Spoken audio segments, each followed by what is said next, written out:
Hello, this is Mrs. Giveon from Hammock Point Elementary School at DaggerWing Nature Center, and this is Denny Trelka, a chief butterfly specialist who's here to help us understand the nature of our butterflies in South Florida. So what do we have here? This is an Atala. An A-T... A-L-A. Okay. It is a caterpillar that is feeding on coontie. Coontie, native plant. How come it's not moving? Well, it was just taken in from the cold, and in addition, it's probably getting ready to pupate. Pupate? It's a large instar, which means that its next metamorphosis will take it into the chrysalis stage. It will form a pupa, which is just prior to the formation of the adult. So caterpillars have complete metamorphosis? That is correct. Now, what is a partial metamorphosis? Well, sometimes it's also referred to as a gradual metamorphosis, where rather than forming a larva as an intermediate stage, the egg produces what is referred to as a nymph. And the nymph looks very much like the adult, except typically it doesn't have wings.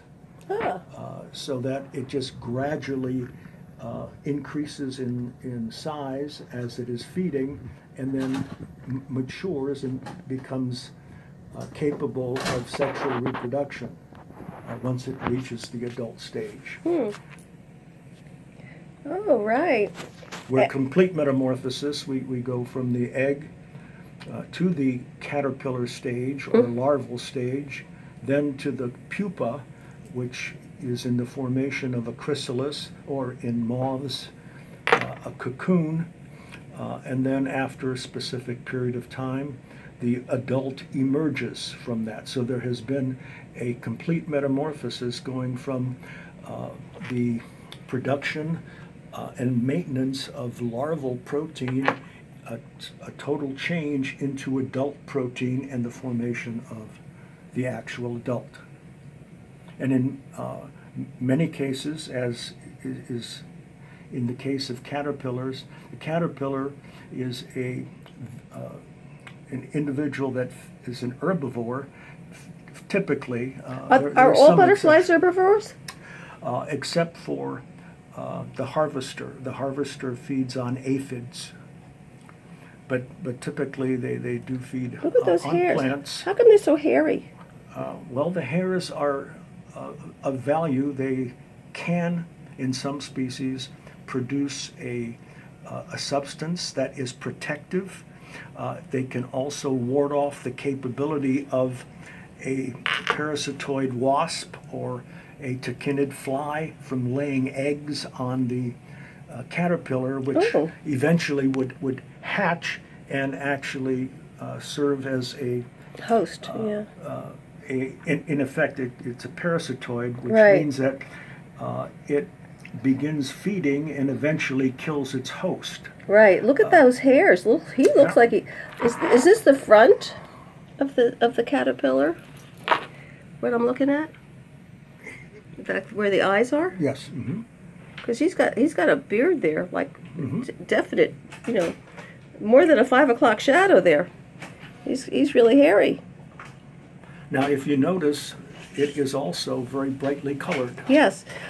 It's brightly colored because coontie is a poisonous plant. Poisonous.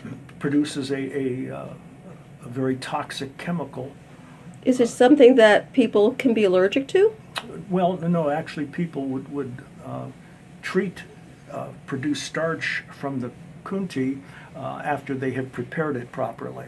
Like so many things, some of the plant chemicals, if they are modified through heat or through some other preparation, they lose their toxicity, and that is the case in point. But what this caterpillar is showing is that it is warning any potential predator not to eat he or she. Because those bright yellow dots? No. Well, The bright coloration is typical of a warning coloration. It's also referred to as an aposematic display. Is that part of their adaptation? Yes, without question. They, rather than seeking to camouflage themselves to become less conspicuous, Right. they become more conspicuous, and they do so especially in mass, so that we're looking at just one individual here, when in fact what we see in nature are 10 or 15 or 20 of these all at the same time advertising their toxic capability. So as a population, they are protecting one another. And a bird cannot eat it because of its Well, toxicity? the bird can try to eat it, but typically what will happen is the bird will become ill Oh. and vomit. And the important thing is that it remembers.